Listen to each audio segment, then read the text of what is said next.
Help me, Dr. Lee, working from the inward self to the outside world.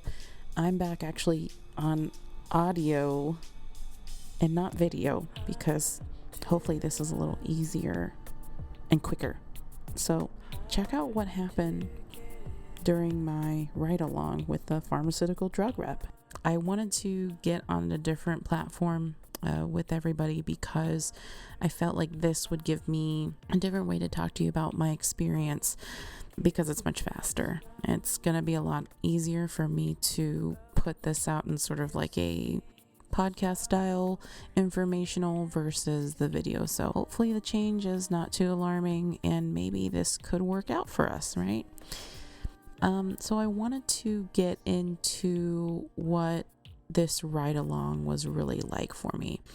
And how should I even start? I honestly didn't know what to really expect going in. And, just so you know, this will all be de-identified just for the sake of everybody's privacy. And I am sort of still in process of interviewing for these jobs, so I don't want to ruin the possibility of grabbing a great opportunity just because maybe I had stepped over a bounds to give you guys information. So a lot of you might be asking, well, how did you get this opportunity to ride along with a drug rep? My pharmacy manager has a young kid that she would put to bed, and while she was reading him a story or just like relaxing with him as he fell asleep, she would kind of twiddle on her phone and actually pull up LinkedIn, and she applied to jobs with pharmaceutical companies as a medical science liaison.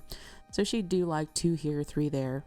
So I started to look into LinkedIn, and it did take a little bit of time for me to see those job rec postings show up on my feed, and I stumbled upon this pharmaceutical company, and it said something like it was like a territory and there's business in the name of the job. So I decided to just take a stab at applying, and I got a rejection actually initially, but eventually I had gotten an email from one of the hiring managers. And this was on like a Friday night. I swear I was actually flying out to visit my parents in Florida where they're vacationing. And I had gotten an email Friday night to meet Monday morning. And I was like, are you kidding me? This is just too last minute. But I wasn't actually thinking that it was last minute on their part. They were just they're really trying to get someone in by the end of the month, of this month. The timing of that message was so stressful in between the travel to see my parents and just trying to get some family time in. So I got that email, and then the next week I went to an agreed spot. They had come to the hotel for meetings, a series of meetings that they had to do. So me being a person that works in a hospital or works in retail pharmacy, I thought this was kind of a little strange. I wasn't sure what to think about it. I'm not used to all this. I'm getting acclimated, but I'm not used to it. I met this person at the hotel, and when I walk in, I'm a little early, not too early. I'm a little early, and I'm just like, man, I got to do some quick research, and I'm actually writing down the names of the drugs and categorizing them in heme and onc and cardiovascular, and so I was putting these things in frantic categories. I think this is kind of the mind of a pharmacist. We like to make charts and categories. So it gave me a little comfort. It gave me an idea of how to, have the drugs ready to go. So I had some knowledge base. Did a little bit of homework before the interview, not too much. I want to make sure that you guys understand that I don't go crazy about this stuff. I do a little bit of homework, but not too much.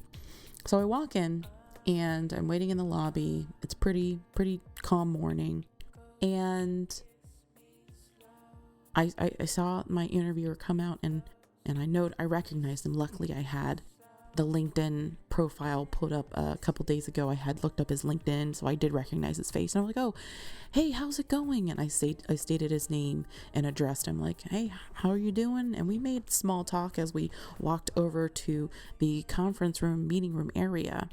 So this drug rep actually had their own room dedicated for these all-day interviews that he was doing. So push comes to shove, I do this interview, and things, I sort of just kind of kept myself in a neutral mindset, and I'm like, okay, just be open, take what comes at you, see what happens. That was my mentality. So things went really well. We made small talk. We found out I grew up in the same area where he lived in, and we really connected the dots, and I was feeling really good about it. The positive feelings that I got from that interview just kept increasing, and I did change my mind in terms of being unsure about how this was going to turn out. He did mention something in the interview sort of halfway through, and he said, don't forget to remind me of ride along. And I'm like, what does he mean by ride along? So out of the interview, he connected me to one of his top performers in their territory to actually literally just ride in their car with them. And I got a first-hand view of how this person does their thing. I didn't know what to expect. It was like I felt sort of like I was in pharmacy school again. It was the newness of it, and the difference in environment of it compared to my job now, and my retail experience was just like, I felt like almost childlike, kind of just soaking everything up. So I was just really kind of taken aback when in my interview they're like, yeah, we're gonna have you ride along with this person to see if you really actually see yourself doing this.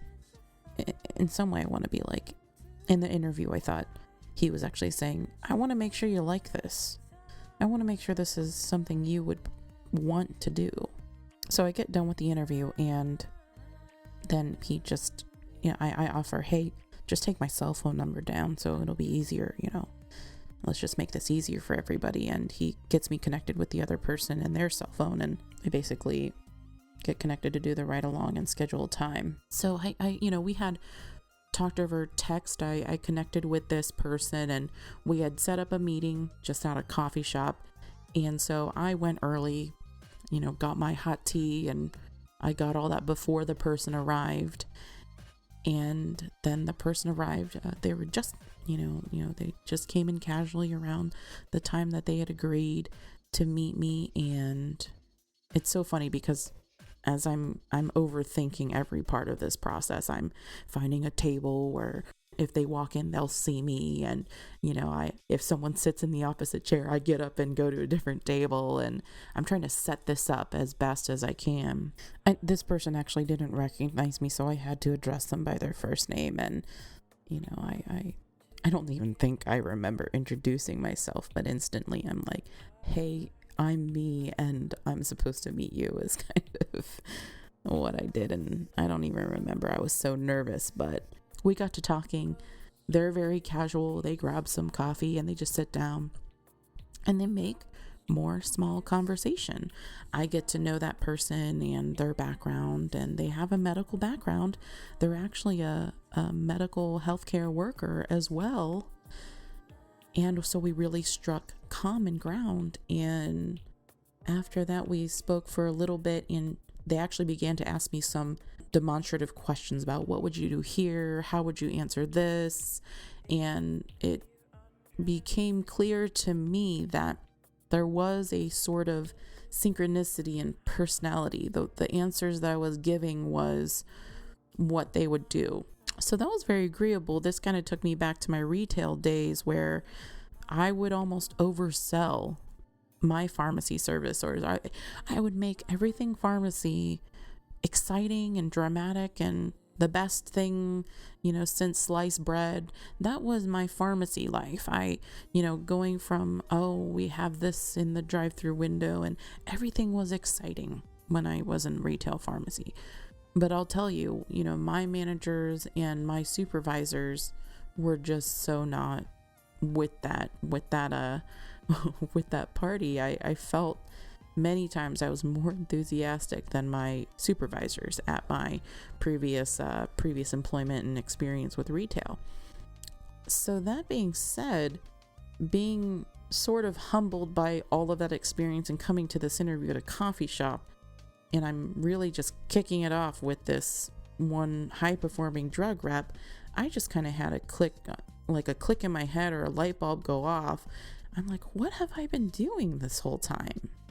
I really feel like I've never been in the right field that really fit my personality. So this interview was more actually familiar than anything else. It felt comfortable. Now that lends nothing to the prospect that I am going to get the job at all. But I guess in my work mind, I'm meeting this peer, this person that is going to be on the same level. And I'm like, man, I feel like there's actually something that's being added here, not being taken away. There's actually something that's growing here. We could do something with this energy. So maybe that could be a marker of, how you might know if something is a right fit for you or not. I hate to tell you, but a lot of these things are not very technical. The technical things, the logical things that you would think, what people tell you, you need to figure out in a job interview, whether or not you will land the job. These things are not technical or logical at all. I think they're highly emotional. And this has kind of always been my shtick, and it's a completely different subject. But, this is just the first half of what the ride along was like. Click like, subscribe if you want, comment, check out my Instagram or my Twitter. Just engage, because I want to know what you think. Heck, if you really think that I should even, do this or talk about this, or heck, even if you want to be like I still only have one troll. I need more. So if you think I should just stop talking, tell me. Let's start a conversation. Let's do it. So, let's keep this going, and, stick around for part 2. And, right now, I'll leave it off at the coffee shop and striking common ground with the person that is actually seeing if I'll be a right fit as well in this ride along. And we'll get into the car in the next segment. So thanks for listening.